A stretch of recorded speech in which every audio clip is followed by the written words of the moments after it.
Okay, here is Melanie's work, and first her assignment 2, which really does look pretty good. I might suggest that the interval between the center area of overlap and the right one might be a little gray. It might be that that right area of overlap is just so subtle, it's almost hard to detect. Now, let's move on to assignment 3, and part 1 looks really nice, transparency. This is a lovely job of stacking shapes and creating interest through transparency. Nice work there. You know, there's a crazy illusion going on. The top right yellow square seems to look darker than the top left one, but it's not the case. I checked it with a color picker. Now on to depth. I don't recall seeing this one in drafts, and if I had, there are a couple of things I would have mentioned. First of all, please don't use a gradient. I know they're lots of fun and they do work for depth, but we're trying to manage this through solid shapes of color. So I'm mentioning this now because I hope people won't try using gradients or fancy effects with the final project. We're going to exert more control. We're not going to let Photoshop or Illustrator do that kind of work for us. Now, and one more thing I'll say there is use the assignment examples as your guide. They should give you an idea of, you know, what school to use, and try to stay within those limits. Now, another thing here is, while Melanie's got the lighter shapes in the foreground and the darker ones to the rear, the darker ones are also more saturated, so the effect is foiled just a little bit. I actually think the color in her gradient is working okay, but we just want to stay away from gradients. Now, vibration is bugging my eyes out, which is exactly what Melanie wanted. I'm just going to put this in grayscale mode and see whether those values are the same, but alas, they're not. They look like they might be. I'm just going to check that out again. Okay, so curiously, Photoshop is reading the green as being lighter, a lot lighter than the magenta. I wouldn't have guessed that. Okay, taking a look at Denise's work now, and first her assignment 2. Well, you know, that looks pretty good. The interval is fairly even between the areas of overlap.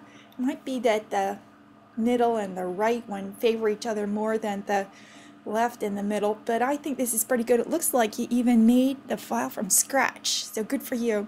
Now on to transparency, and that's a nice sultry color scheme, as I mentioned before. And at first I was concerned that things might not be lined up as carefully as possible, and I still do feel like there's room for fine-tuning here. For instance, take a look at the bottom 2 yellow squares. First, we've got the one on the left, and if you look at the bottom left corner of that and compare it to the bottom right corner of the one opposite it, it seems as though the shapes of those little corner rectangles differ. So I'd go back in there and make that perfect. If you've got something that's nearly symmetrical, make it all the way. Next, the depth piece, and marvelous. You know, you did a change here between the draft and the final, which was very appropriate. In the draft, the rearmost square was white, as I believe, and here it's dark, and that certainly enhances the illusion of depth. This is a very creative idea, and one that sort of adds to our notions of what's possible with depth. Now on to vibration. Well, let's see. I do like putting something behind there. However, I think that the rectangle rule may have been broken, and that's something I didn't foresee when I gave you some feedback on that. Anyhow, nice idea there, Denise. Okay, here's Tracy's work, and first her assignment 2, which looks quite good. At first I was astonished to see how dark things look when the blue goes over the orange, but I think I can deal with that. I believe this really looks quite good, and it is dramatic. There's a big change between areas of overlap, yet the interval seems even. Now, on to assignment 3 in first part 1. Transparency is a very complicated image, and at first it was hard for me to ascertain where the transparency was actually occurring. There are a couple of simple areas where I see that obviously in what looked to be gray horizontal stripes at middle, top, and bottom. You know, when I looked closely at this file in drafts, I noticed that there was a little bit of a little bit of a trouble perhaps along the lines of what we've seen in templates going haywire, where shapes were sort of jumping outside of their boundary a touch. That kind of problem might be something to bring to the attention of the Photoshop or Illustrator Learning Center.